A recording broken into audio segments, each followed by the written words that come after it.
पाकिस्तान में इमरान खान को गिरफ़्तार कर लिया गया है और ये उनकी गुज़िश्ता कुछ महीनों के दौरान दूसरी गिरफ़्तारी है और लगता है कि इस बार वो सलाखों के पीछे शायद रहें। उनकी बेल की कोशिश भी हो रही है और उन पे और भी बहुत सारे मुकदमे हैं। ये है सिचुएशन पाकिस्तान की। और दूसरी तरफ पाकिस्तान की जो सिटिंग सरकार है वो अपना टेन्योर पूरा करके वापस जा रही है। नई सरकार, इंटरिम सरकार इन प्लेस हो रही है और पाकिस्तान का जो पॉलिटिकल ढांचा है वो इकोनॉमिक ढांचे के साथ जुड़ा हुआ है। प्राइम मिनिस्टर शहबाज शरीफ ने जाते जाते जो चाइना के साथ सी पैक की 10वीं सालगिरह है वो भी पिछले हफ्ते मनाई और तुर्की से भी उनका ये एक तरह से अपील रही कि आप भी इसमें शामिल हों। और जो the belt and road initiative, China का न्यू सिल्क रोड जिसको बोला जाता है, एशिया से यूरोप तक, और अब तो उसकी जो हदें हैं वो साउथ अमेरिका तक, अफ्रीका तक फैल चुकी हैं। और एक्सपर्ट्स कहते हैं कि डेट ट्रैप में चाइना बहुत सारे गरीब मुल्कों को फंसा चुका है। श्रीलंका की मिसाल हमारे सामने है। ये सारी बातें आज हम करेंगे प्रोफेसर धीरज शर्मा जी के साथ, जो IIM रोहतक से हमारे साथ वीडियो लिंक पर जुड़े हुए हैं। और थोड़ी सी बातचीत हम राहुल गांधी जी के पार्लियामेंट वापसी के सफ़र के हवाले से भी करेंगे। स्वागत करते हैं धीरज शर्मा जी का। सर बहुत बहुत शुक्रिया, धन्यवाद, आपने वक्त दिया। और बड़ी शॉकिंग सूरत हाल, आपके साथ कई हफ्तों से बातचीत हो रही है पाकिस्तान की सूरत हाल पर भी और इंटरनेशनल सिनेरियो पर भी। इमरान खान सलाखों के पीछे फिर चले गए। इस बार उनकी हमायत के लिए लोग भी नहीं निकल सके या नहीं निकले और सारे दावे इमरान खान के, जो उनकी अपीलें थी कि मेरे लिए पुरअमन तौर पर बाहर निकलें, पुरअमन भी कोई बाहर नहीं निकला और नॉन पुरअमन भी कोई बाहर नहीं निकला। तो सर क्या सूरत हाल है पाकिस्तान की? यहाँ से बातचीत शुरू करते हैं। ये पाकिस्तान की सूरत हाल ये है कि पाकिस्तान आर्मी ने ये दिखा दिया है कि they are in control of things in Pakistan. उन्होंने लास्ट टाइम जब मई के महीने में इमरान खान को अरेस्ट किया था तो उस टाइम पे बहुत सारे लोग सड़कों पे आए, उन्होंने जुलूस किए, जो भी किया। अब वो नंबर जो है वो सिटीज के अंदर, एक्चुअली नॉर्मली ये सब चीजें जो है वो बाहर होती थी, पर इस बार वो लाहौर में, इस्लामाबाद में लोग थोड़े बहुत बाहर आए और आर्मी ने अपना जिसे कहते हैं डोमिनेंस वो दिखाई है। इस बार उनको अरेस्ट किया है, उनकी कन्विक्शन हुई है, उनको 3 साल की सजा भी सुनाई गई है, प्लस उनको मेरे ख्याल से 3 या 5 साल के लिए इलेक्शन से बैन भी कर दिया है। 1 लाख रुपया उनके ऊपर जुर्माना भी लगा दिया गया है और वो इसको अपील कर सकते हैं। और बड़ा इंटरेस्टिंग ये फिनोमेना है कि पाकिस्तान में जो वो कहते हैं अगर किसी ex prime minister, ex president या एक्स कैबिनेट मिनिस्टर को अरेस्ट किया जाता है तो उसको 1 क्लास जेल का प्रोविजन दिया जाता है। और 1 क्लास जेल का मतलब जो होता है कि उसका मतलब ये होता है कि उसके अंदर उनको एयर कंडीशन रूम और 2 कमरे प्रोवाइड किए जाते हैं, उनको अटेंडेंट भी मिलता है, वो अपने फैमिली मेंबर्स को भी वो मिल सकते हैं हफ्ते में 1 बार। और जो खबरें आ रही हैं वो ये है कि इमरान खान साहब को तो किसी 1 क्लास जेल में ले जाया नहीं गया है, उनको ले जाया गया है किसी ऐसे जेल में जहां पर पहले भी बड़े हाई प्रोफाइल जो प्रिजनर्स रह चुके हैं, उनमें से नवाज शरीफ साहब खुद और आसिफ अली जरदारी साहब भी वहां रह चुके हैं, जिस जेल में उनको ले जाया गया है। और उस जेल में कोई 1 क्लास प्रोविजन तो दूर की बात है, जो स्टेटिस्टिक्स अवेलेबल हैं फ्रीली ऑन दी इंटरनेट, उसमें ये कहा जाता है वो ओवर क्राउडेड जेल है, वहां पर जितनी कैपेसिटी है उससे ज्यादा लोग रह रहे हैं। तो सूरत हाल ये बन गई है कि जो लीडर थे और जो रियासत मदीना कायम करने वाले थे उनको आर्मी ने उठाकर जेल में डाल दिया है। और अब मुझे लगता है कि क्योंकि ये करंट गवर्नमेंट का टेन्योर कल खत्म हो रहा है, कल खत्म होने के बाद जब वो टेन्योर खत्म होगा तो एक केयर टेकर गवर्नमेंट आ जाएगी और मुझे लगता है कि अब क्विकली इलेक्शन अनाउंस कर दी जानी चाहिए। और इलेक्शन जब वो अनाउंस होगी क्विकली तो मुझे जो लगता है कि शाह महमूद कुरैशी जो हैं वो पीटीआई की बागडोर संभालेंगे और army will be able to exercise control, full control with no accountability in Pakistan, and that sort of has been the story of Pakistan throughout its history. और अगर हम आपस में बात करें तो अगर आप मुझे मौका देंगे तो हम लोग हिस्ट्री ऑफ पाकिस्तान के ऊपर भी बात कर लेंगे कि how right from the day one, जबकि ये कितनी इंटरेस्टिंग बात है कि जिन्ना साहब जब वहां के गवर्नर जनरल बने और उनको गवर्नर जनरल बने हुए अभी मेरे ख्याल से 6-8 महीने हुए थे और वो बीमार पड़ गए और उनको एम्बुलेंस में अस्पताल ले जाया जा रहा था और एम्बुलेंस का पेट्रोल खत्म हो गया, ये कहा जाता है। बहुत सारे लोग ये कहते हैं कि पेट्रोल खत्म हो गया, बहुत सारे लोग ये कहते हैं कि एम्बुलेंस खराब हो गई, पर इन एनी केस एम्बुलेंस रुक गई थी। एम्बुलेंस रुक जाने से वो अस्पताल नहीं जा सके और जिन्ना साहब की डेथ हो गई। उसके बाद सेकंड जो है वो प्राइम मिनिस्टर बने लियाकत अली खान। लियाकत अली खान साहब जो हैं उन्होंने मेरे ख्याल से तकरीबन एज अ प्राइम मिनिस्टर 3-4 साल 51 तक मेरे ख्याल से वो रहे और उनको रैली एड्रेस करते हुए ही एक सो कॉल्ड अफगान नेशनल ने गोली मार दी। और इंटरेस्टिंग चीज ये है कि जिसने उसे गोली मारी उसके ऊपर कोई तफ्तीश नहीं हो पाई क्योंकि पुलिस ने उसे गोली मार दी, तो जिसने मारा वो भी मर गया, so there is the trail is close, तो वो मर गए। उसके बाद मेरे ख्याल से कोई निजामुद्दीन नाम के एक प्राइम मिनिस्टर आए जो बांग्लादेश के बंगाली ओरिजिन के थे, 1-2 साल वो रहे और उनसे कोई चीज सत्ता संभाली नहीं गई और उन्होंने एक मोहम्मद अली बोगरा साहब, वो भी बंगाली थे, उनको सत्ता सौंप दी। बोगरा साहब भी 1-2 साल रहे और उसके बाद उनको भी चीजें संभालनी मुश्किल हो गई। उसके बाद जी पाकिस्तान में 51, 52, 53 में लाहौर में एंटी माइनॉरिटी, और देखें जी माइनॉरिटी कौन है, एंटी अहमदिया राइट्स हुए। उनके गवर्नमेंट में उस टाइम पे मेरे ख्याल से एक मिनिस्टर थे, उनका मैं नाम भूल गया, जो कि एक अहमदी थे और उस अहमदी को हटाने के लिए उन्होंने और वो बड़े लर्नेड आदमी थे और अहमदी थे, पर वो शाही फैमिली, मुझे यहाँ तक याद पड़ता है, उनसे उनका जो हिंदू शाही फैमिली जो है उनसे उनका लिंक था और उनको हटाने के लिए उन्होंने एक मूवमेंट चलाई। उस मूवमेंट के दौरान उसके बाद उन्होंने जी बोगरा साहब भी चले गए और उसके बाद फिरोज खान नून जो कि प्रिंसिपल प्लेयर थे इस सारे प्रोसेस में, इन बिटवीन वो सोहरावादी साहब भी आए और 1-2 और चुंगरीदार साहब आए, वो 1-1 महीना 2-2 महीना रहने वाले कई लोग रहे। फिरोज खान नून साहब वो थे जिन्होंने एक और मेरे ख्याल से दौल खाना साहब थे, उनके साथ मिलकर ये सारे राइट्स वाइट्स करवाए थे। और उसके बाद जी उन्होंने सबने कहा जी हमसे तो ये संभल नहीं रहा है and there should be a martial law. तो सिकंदर मिर्जा साहब प्रेसिडेंट थे, वो खुद भी मेजर जनरल थे, उन्होंने कहा जी ये 5-7 प्राइम मिनिस्टर से कुछ हो तो रहा नहीं है, और उन्होंने उठाकर इनको पहले तो सोहरावादी साहब को जेल में डाला, उसके बाद वो खुद उन्होंने इनवाइट किया अयूब खान को जो कि उस वक्त जनरल थे और डिफेंस मिनिस्टर भी बना दिया था उनको, और उन्होंने कहा जी आप बन जाओ एडमिनिस्ट्रेटर। अयूब खान साहब आए और उन्होंने सिकंदर मिर्जा साहब को इंग्लैंड भेज दिया, भगा दिया, जो कि वहां पर वो बाद में गुर्बत में मरे हैं। और कुछ लोग कहते हैं कि वो एक रेस्टोरेंट चलाते थे और उसमें उनको खुद भी काम करना पड़ता था, इसलिए उनके हालात खराब थे। और अयूब खान साहब ने 10 साल 12 साल राज्य किया अपना। उसके बाद फिर उनका एक नया प्राइम मिनिस्टर पैदा हुआ जो कि बांग्लादेशी ओरिजिन का था। बांग्लादेश के जो फर्स्ट शेख मुजीबुर रहमान इलेक्शन जीते और अयूब खान साहब के बाद आए थे अपने याया खान साहब ने कहा कि मैं तुम्हें प्राइम मिनिस्टर नहीं बनने दूंगा। उन्होंने उसको टेक ओवर नहीं करने दिया, उन्होंने उठाकर उसको सजा भी सुना दी, वो डिक्लेयर नहीं की गई थी बाय द वे, उसको सजा भी सुना दी, उसको कैद भी कर लिया और उसके बाद उसको प्राइम मिनिस्टर बना दिया जी भुट्टो साहब को। भुट्टो साहब ने इनको फारिग कर दिया, इनको लंदन भेज दिया, वो लंदन से इंडिया आए, तब तक बांग्लादेश बन गया, फिर आके उन्होंने बांग्लादेश में अपनी बागडोर संभाल ली।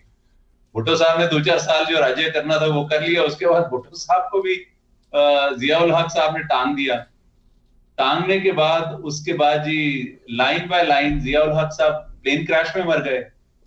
उसके बाद लाइन से जितने प्राइम मिनिस्टर बने हैं, किसी का 6 महीने का टेन्योर है, किसी का 1 साल का, किसी का 2 साल है, till Benazir Bhutto came in and she served a tenure of about 2.5, 3 years. And then there was a back and forth between her and Nawaz Sharif. अच्छा, Nawaz Sharif was the then Imran Khan. Nawaz Sharif जो उस टाइम में 1988 में पाकिस्तान के इमरान खान थे कि ये जो है रियासत मदीना लेके आएगा और ये बंदा जो है ये पाकिस्तान को आजाद करेगा और ये उनकी अपवर्ड मूवमेंट करेगा. He is a young dynamic person created by the army.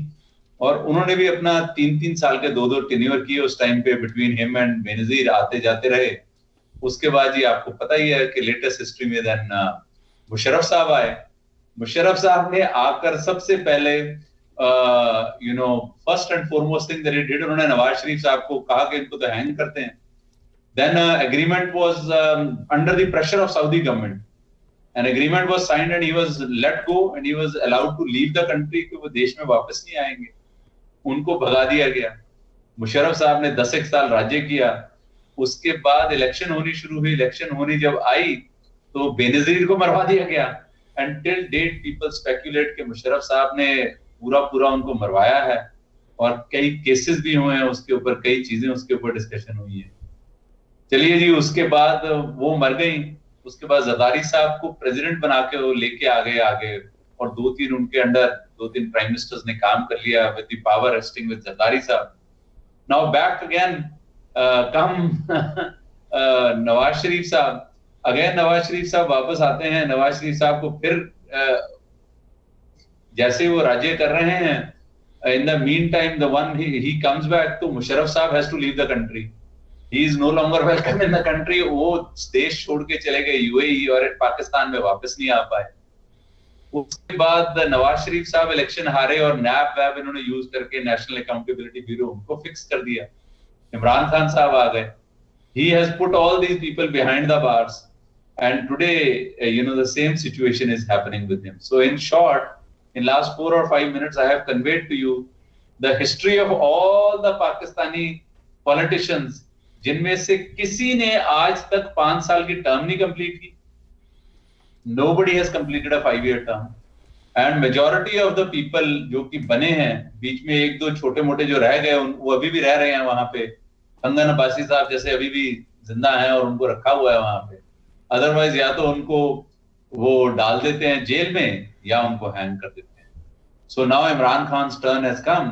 He has been put behind bars. My speculation is कि इनको इंग्लैंड भेज देंगे.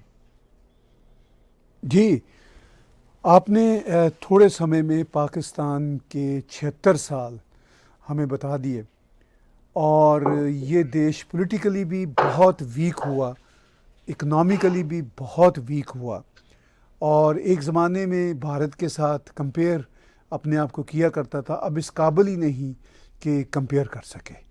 किसी भी पैरामीटर में ये भारत के करीब नहीं आ सकते कंपैरिजन में.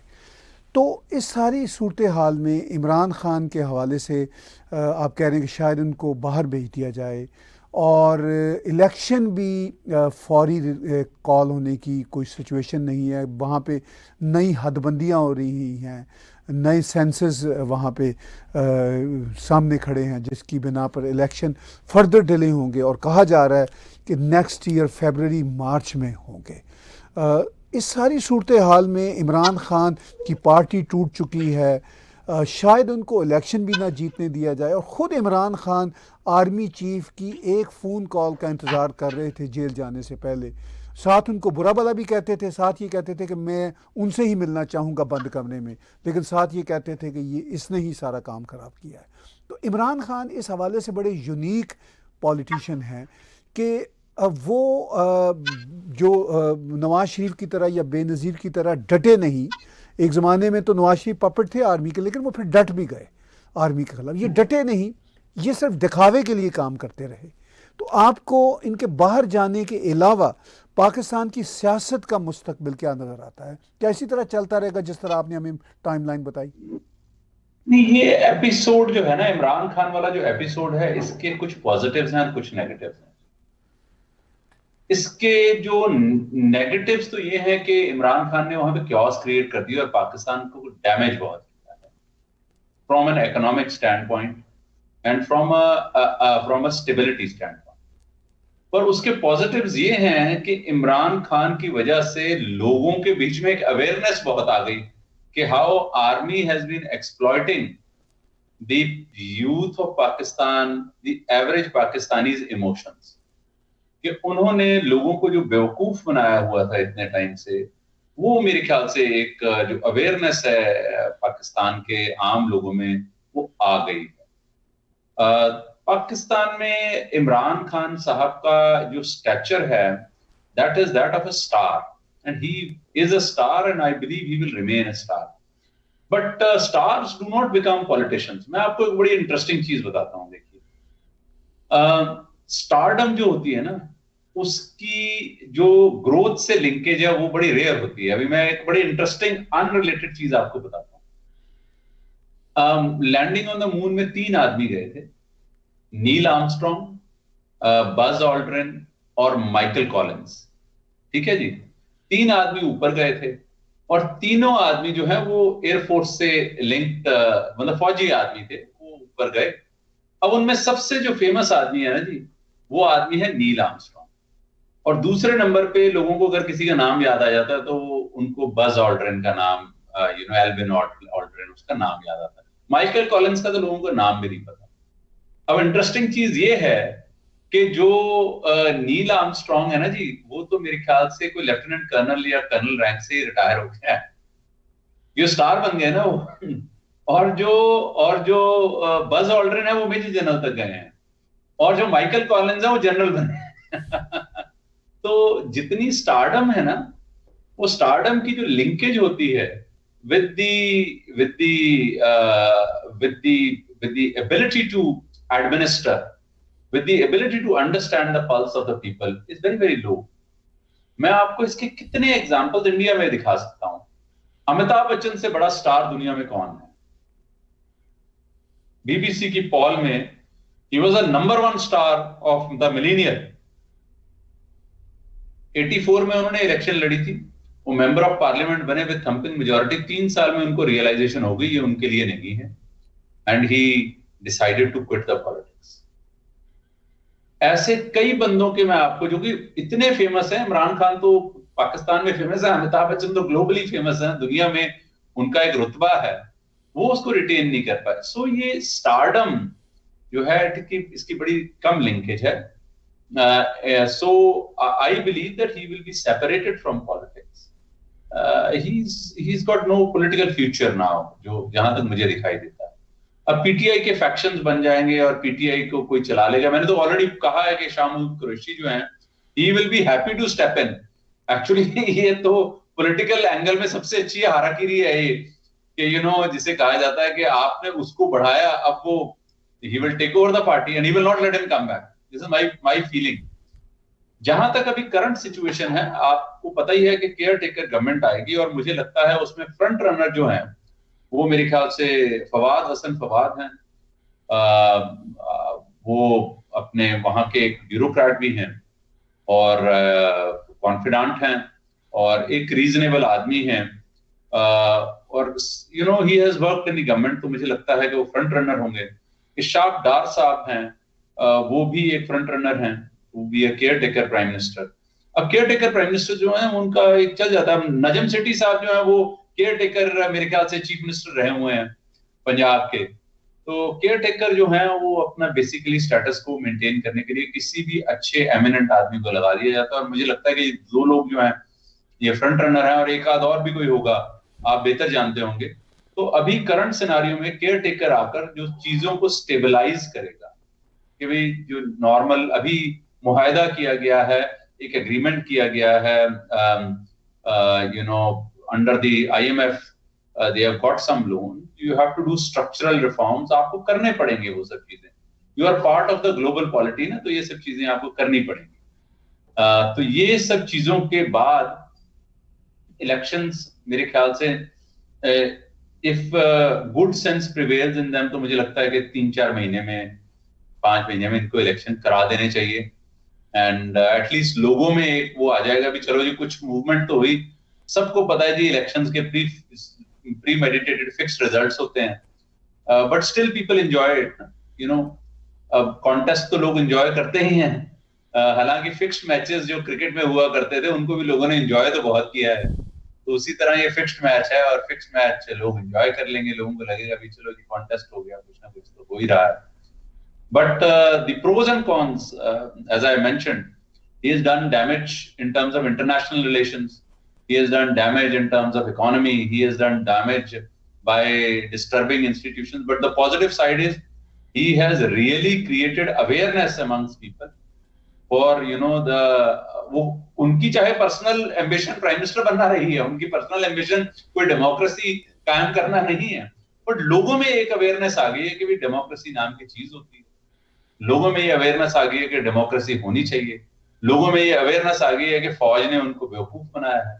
लोगों में ये अवेयरनेस आ गई है ये सारे जो इदारे हैं, जो इंस्टीट्यूशंस हैं, they are bogus and you need to have better institutions and better people running those institutions. And लोगों में एक यर्निंग क्रिएट हो गई है फॉर ट्रू डेमोक्रेसी.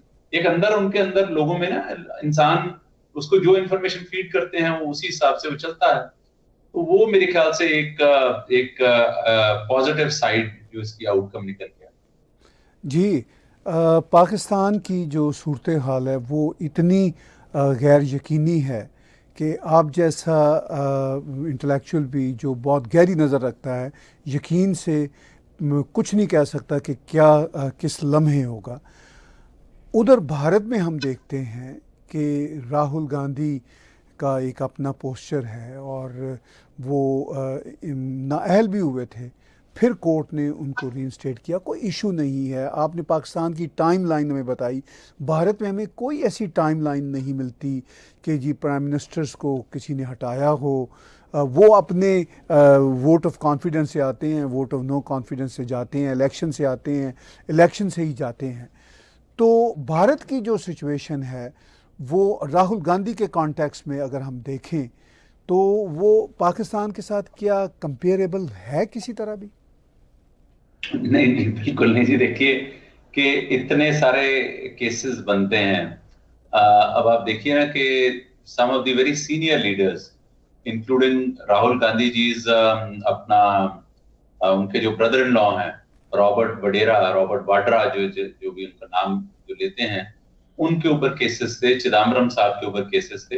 ये they take a legal recourse.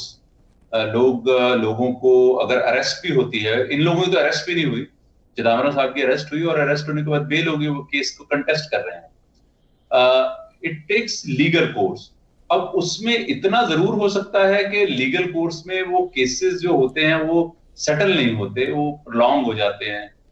But in the history of India, it has been very, very rare circumstances जहां पे कोई major punitive action लिया गया हो against a politician. Actually लोग इसे criticize करते हैं. मैं इसको बड़ी पॉजिटिव चीज से देखता हूँ, पॉजिटिव नजर से देखता हूँ कि हमारे यहाँ जैसे कि मान लीजिए दिग्विजय सिंह जी जो कि कांग्रेस पार्टी के बहुत ही बड़े नेता थे, उनके घर में शादी हुई तो प्राइम मिनिस्टर उनकी शादी पे गए हैं, being from the opposition party. तो एक जो डेकोरम है, एक सिविलाइज्ड जो तरीका है वो भारत में मेंटेन रहता है. लोग इसको क्रिटिसाइज करते हैं कि आपस में लोग सब मिले हुए हैं जी, बट आई डोंट बिलीव कोई मिला हुआ है. एक शब्द मैं आपके सामने कोट कर रहा हूँ, ये हमारे यहाँ पर कई पॉलिटिशियंस ने इसको यूज किया. सुषमा स्वराज जी भी कहती थी कि हम दुश्मन नहीं है, हम प्रतिद्वंदी हैं. We are not enemies, we are competitors. So political opponents, Rahul Gandhi is a competitor. He's competing for the position. He's not an enemy of the nation, and neither is any other opponent. वो उनकी विचारधारा है, वो compete कर रहे हैं. Of course, manifesto होता है, manifesto के ऊपर ideologically जो ideologues हैं वो अपनी एक ideology convey करते हैं, लोग उसको buy करते हैं. अब Rahul Gandhi is back in the house and he will be welcomed and he will be like any other member of parliament. वो अपना व्यू देंगे, उनके व्यू को जितनी तवज्जो देनी है उतनी मिल जाएगी. That's it. इससे ज्यादा कोई ऐसा कोई comparison with any other with our neighboring country तो possible भी नहीं है. So I think it's a functioning well-oiled machinery जहां पर चीजें systematic तरीके से होती. और हो रही हैं, और मुझे उम्मीद है कि आगे भी होती रहेगी। डेफिनेटली ऐसा ही दिखता है।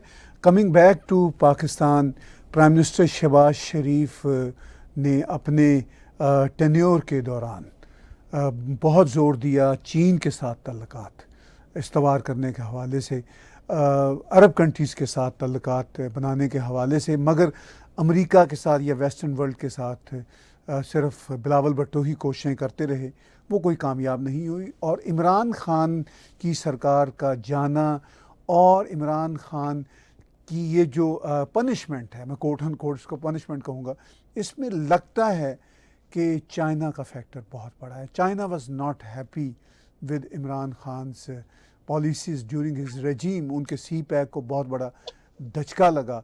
अब शहबाज शरीफ ने 10 साला उसकी सालगिरह भी पाकिस्तान में मनाई और उनसे बिलियंस डॉलर्स भी लिए, और पता नहीं कितना डेट ट्रैप्स में आएंगे, ये एक अलग बहस है। और टर्की को भी उन्होंने इनवाइट किया प्राइम मिनिस्टर ने कि आप भी सी पैक में शामिल हों। अब हमें पता नहीं कि अगली पाकिस्तान की सरकार किसकी बनेगी इलेक्शन के बाद।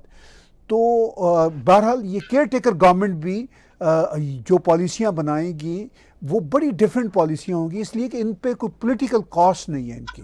ये जो इस्टेब्लिशमेंट चाहेगी वो वही पॉलिसियाँ बनाएंगी, ये जो केयर टेकर गवर्नमेंट है।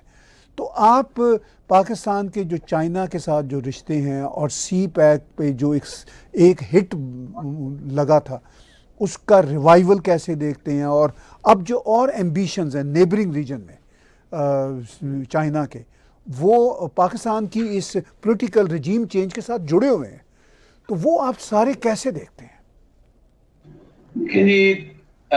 देशों की स्टेबिलिटी जो है ना, वो ऐसे प्रोजेक्ट्स के लिए बहुत इंपॉर्टेंट है।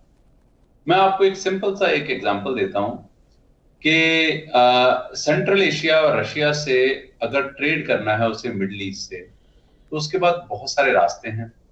वो ब्लैक सी से आकर वो टर्की के पास एक कनाल है जिसको टर्की ने नेशनलाइज किया, वहां से निकल के वो आगे बढ़ सकता है। वो via central Asian countries middle east आ सकता है रेल रूट्स को लेकर। तो एक नॉर्थ वेस्ट कॉरिडोर है जो मॉस्को से अस्त्राखान आता है, अस्त्राखान से सीधा ईरान आता है, ईरान से वो सीधा, आपको पता है जी, वहां से जो कंटेनर की जो मूवमेंट होती है वो 12 से 13 दिन में कंटेनर जो है मॉस्को से नावा शिवा या जेएनपीटी मुंबई पहुंच जाता है। उसको अभी कट करके 6 या 7 दिन करने का प्रयास किया जा रहा है। बट उसमें एक ही चैलेंज है, उसमें चैलेंज है कि रास्ते में जो समुंदर आता है उसमें एक देश लगता है अजरबैजान। वो बड़ा एक बागी देश है, वहां पे बाकू नाम की उनकी कैपिटल है। अगेन सी पायरेट्स ये वो, तो it is instability of that corridor which creates a problem for continuous movement. Millions of containers are lost every year in various, ये यमन में आप देख लीजिए, ये सोमालिया में देख लीजिए, जो सी पायरेट्स हैं, वहां पे इंस्टेबिलिटी है। तो स्टेबिलिटी बहुत जरूरी है। तो इसको मैं कैसे लिंक कर रहा हूँ सीपैक से, और कैसे लिंक कर रहा हूँ one belt one road initiative जो चाइना का था। चाइना की जो जितनी भी एनर्जी नीड्स हैं और जितनी भी उनकी फर्दर ट्रेडिंग रिक्वायरमेंट्स हैं, वो उसकी डिपेंडेंस है स्ट्रेट ऑफ मलक्का के ऊपर। अब ये स्ट्रेट ऑफ मलक्का कहां है? स्ट्रेट ऑफ मलक्का एक कॉरिडोर है पानी का, waterway. It is between Indonesia and Malaysia. इसकी तकरीबन 940 किलोमीटर लेंथ है और इसकी विड्थ जो है वो 30-40 किलोमीटर की विड्थ है। एट द नैरोएस्ट पॉइंट वो कहते हैं सिर्फ 3-1 किलोमीटर की विड्थ है। अब व्हाई इज इट इंपॉर्टेंट?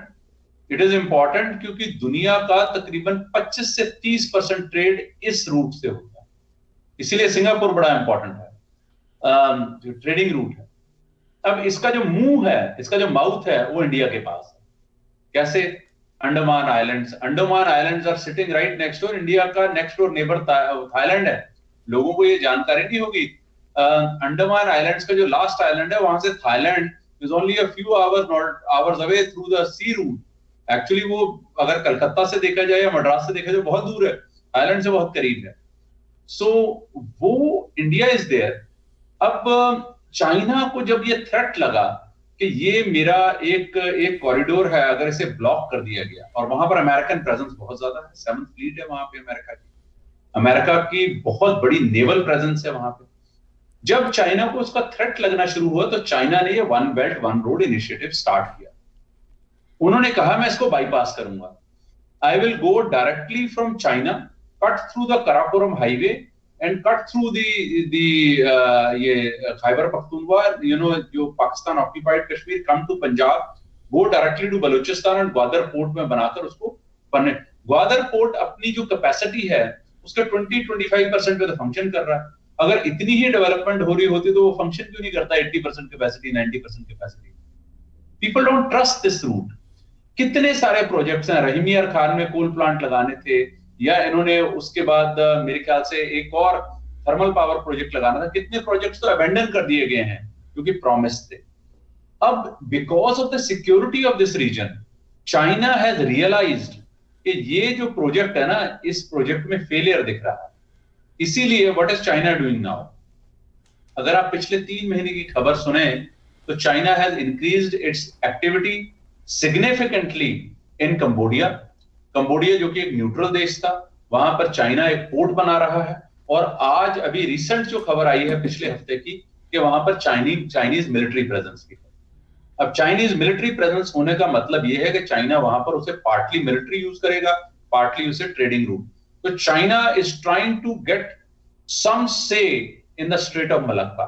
उससे पहले हमनटोटा जो है वो श्रीलंका में, वहां पर भी चाइनीज प्रेजेंस है। इंडिया ने उसके ऊपर शोर भी मचाया था कि भाई ये सब चीजें use it for trade, but army अपने मिलिट्री के लिए यूज नहीं कर सकते, बट वो उसकी प्रेजेंस है। इसको अगर आप वाइडर सिग्नल लें, अगर आप इसे strategically as an analyst, as a researcher मैं एनालाइज करूं, तो इसका मतलब ये है चाइना डीफोकस हो गया। चाइना को पता लग गया है कि one belt one road initiative जो है ये इसमें होने वाला नहीं है। यूरोपियन एक्सेस नहीं मिलने वाला, सेंट्रल एशियन एक्सेस नहीं मिलने वाला, और मिडिल ईस्टर्न एक्सेस नहीं मिलने वाला, क्योंकि पाकिस्तान में तो इतनी इंस्टेबिलिटी है, वहां तो कल का नहीं पता, आप प्लान कर रहे हो 10 साल आगे का। So that sort of a situation is quite a challenge, it's a significant challenge. So अगर आप इसको strategically देखें तो it's a big setback. Pakistan debt में फंस गया है because चाइना अब अपना डेट तो रिकवर करेगा ही, और उसमें से इकोनॉमिक आउटपुट जो है वो सब ऑप्टिमल आएगी। बिकॉज चाइना को इकोनॉमिक आउटपुट चाहिए, वो उसने अपना दोबारा उधर इनिशिएटिव स्टार्ट कर दिया है। उसको पता लग गया, उसने कहा यहाँ तो कुछ नहीं बनना, तो स्ट्रेट ऑफ मलक्का में ही थोड़ा सा अपनी प्रेजेंस को एनहांस कर दिया। I see that now very very important step where Pakistan is playing mediator. आप देखिए, अपना देश आप संभल नहीं रहा है और दूसरे में आप मीडिएटर बन रहे हैं। ये भी एक मतलब एक ट्रेडिंग हो रही है। Now it is called, I call it diplomatic trading of diplomacy. कि चाइना डायरेक्टली टर्की से बात नहीं कर रहा है कि आप सीपैक ज्वाइन करिए। पाकिस्तान के प्राइम मिनिस्टर जाकर in the presence of the vice prime minister या deputy prime minister of Turkey वो स्पीच दे रहे हैं और कह रहे हैं जी कि नहीं जी आप सीपैक ज्वाइन करिए and this is great for you, because हमारे सारे इंटरेस्ट अलाइंड हैं। चाइना को यूरोपियन एक्सेस चाहिए, आपको सेंट्रल एशियन एक्सेस चाहिए, आपको भी बेनिफिट होगा, उनको भी। And Pakistan is playing the intermediary. But what is interesting, Turkey is showing no interest, Turkey is not responding to it, and neither is China pursuing it directly. अब I don't know whether this is a thawing process from a diplomatic standpoint. इसको कहते हैं कि आप जो ice बनी है उसको थोड़ा सा ठंडा करके उसको पिघलाया जा रहा है, या फिर इसको टेस्ट किया जा रहा है just for the purposes of signalling कि भाई हम ये भी कर सकते हैं। But overall it's a net zero sum game. इसमें कोई प्रोडक्टिव आउटकम्स जो हैं वो ना चाइना को निकल के आए हैं वन बेल्ट वन रोड से, ना पाकिस्तान को निकल के आए हैं। वहां पर कितने उन्होंने तो इंजीनियर श्रीलंकन इंजीनियर हो या चाइनीज इंजीनियर हो, कितने तो राइट्स हो चुके हैं, कितने इश्यूज कल्चरल इश्यूज हो रहे हैं, और ना ही इसके ऊपर मिडिल ईस्ट को कोई सिग्निफिकेंट बेनिफिट मिला हो कि भी वहां से ट्रेड इंक्रीज हो गया हो, ट्रेड का फ्लो इंक्रीज हो गया हो। Overall I think this is all posturing, and one day before आपकी सरकार अभी कल जाने वाली है और ये प्लानिंग हो रही है कि टर्की में जाया जाएगा और टर्की में जाकर आप इसको फर्दर एक बार पुश मारेंगे। I don't see any outcomes coming out on this. This will end up becoming China's Vietnam. Actually, they will end up putting maybe $5-6 trillion in it, with the net outcome being zero. उससे कुछ निकल के नहीं आने वाला। जी, लेकिन China बिल्कुल America से मुख्तलिफ बिहेव करने वाला मुल्क है। वो 3-4 ट्रिलियन डॉलर तो बहुत दूर की बात है, वो तो 20-50 बिलियन डॉलर के बाद ही बड़े स्टिफ हो जाते हैं। और सिचुएशन ये है कि पाकिस्तान के जो पॉलिटिकल हालात हैं, जो इकोनॉमिक हालात हैं, वो IMF वर्सेस चाइना फंसे हुए हैं। इसीलिए हम पाकिस्तान की आर्मी के अंदर जो इतनी फ़ाइट विद इन आर्मी देख रहे हैं और पॉलिटिकल सर्कल्स की जो फ़ाइट देख रहे हैं, वो यही CPEC और चाइना वर्सेस वेस्ट का मामला है। लेकिन शहबाज शरीफ ने कोशिश की, चाइना से कुछ पैसा भी लिया और 10वीं सालगिरह भी मनाई CPEC की। तो आप चाइना के हवाले से, चाइना तो बहुत रियलिस्टिक कंट्री है, पाकिस्तान तो ब्लंडर कर सकता है, चाइना ब्लंडर करने में बड़ी एहतियात करता है, लेकिन हो जाते हैं ब्लंडर। आपको क्या लगता है ये जो 10वीं सालगिरह पे पाकिस्तान आए थे चाइना के डिप्टी प्राइम मिनिस्टर, तो वो उनकी क्या एंटिसिपेशन होंगी पाकिस्तान से?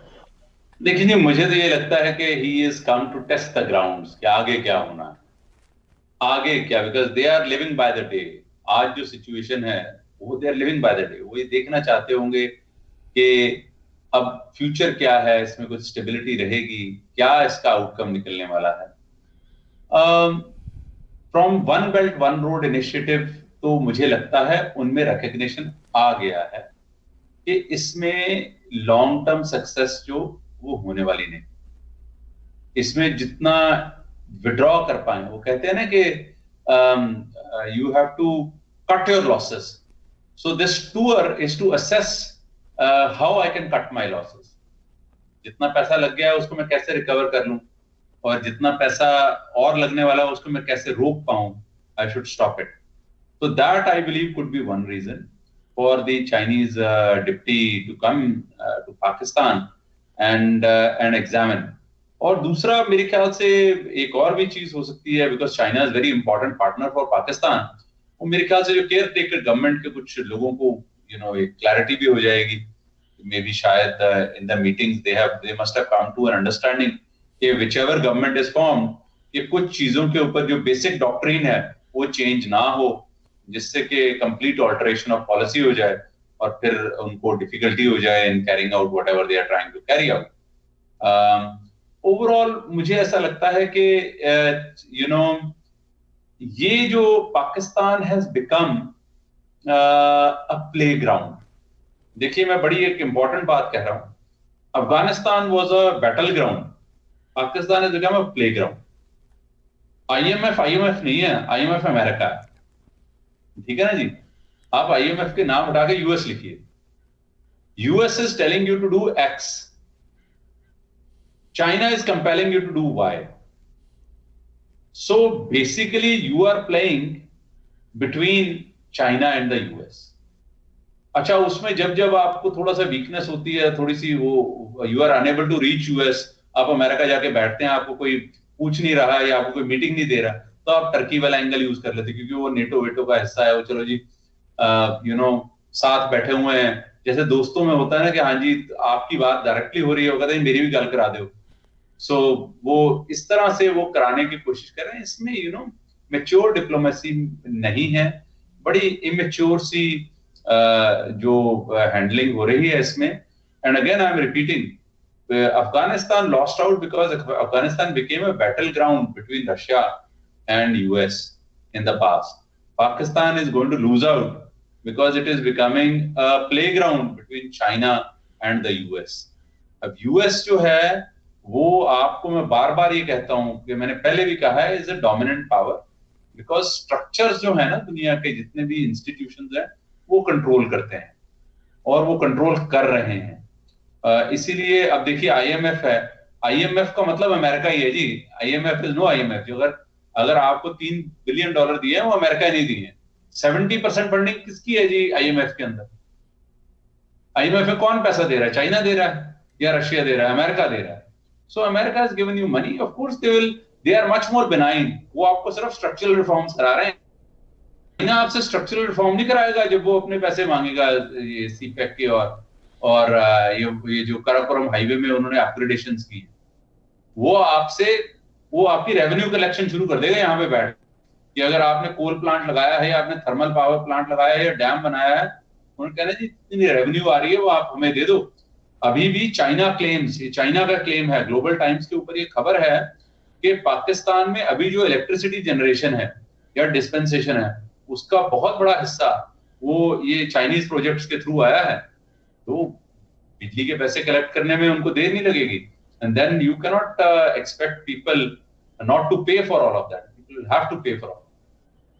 जी, बहुत ही कॉम्प्लेक्स सिचुएशन है, मगर आपने बहुत ही आसान शब्दों में हमारे व्यूअर्स को बताया। और आने वाले दिनों में प्रोफेसर धीरज साहब देखते हैं कि किस तरफ सिचुएशन जाती है। पाकिस्तान के पॉलिटिकल हालात भी बहुत डामाडोल हैं और इकोनॉमिक हालात भी डामाडोल हैं और किसी तरह भी सुधरते नज़र नहीं आ रहे। और आपने आखिर में बहुत अच्छी बात की और यही रियलिटी है कि पाकिस्तान प्ले ग्राउंड बना हुआ है वेस्ट और चाइना के बीच, जो पाकिस्तान के लिए किसी तौर पे भी अच्छी बात नहीं। बहुत बहुत धन्यवाद, आपका वक्त देने का बहुत शुक्रगुजार हैं आपके।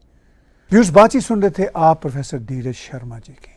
हम उनके साथ हर हफ्ते शो पेश करते हैं। प्रोफेसर धीरज शर्मा की बहुत इंसाइट है इंटरनेशनल अफेयर्स पर भी, साउथ एशिया के अफेयर्स पर भी। मेरी आपसे विनती है कि जो हमारे सीरियस शोज़ हैं उनके लिंक्स आप फैलाया करें, क्योंकि टैग टीवी का और मेरा मिशन हमेशा से ये रहा है कि हम सेंसेशनलिज्म से हट के सीरियस इश्यूज़ पे बात किया करें और हमें आपके व्यूअरशिप के नंबर्स की ज़रूरत है। आज की बातचीत मेरे साथ और प्रोफेसर धीरज शर्मा जी के साथ देखने सुनने का बहुत बहुत शुक्रिया।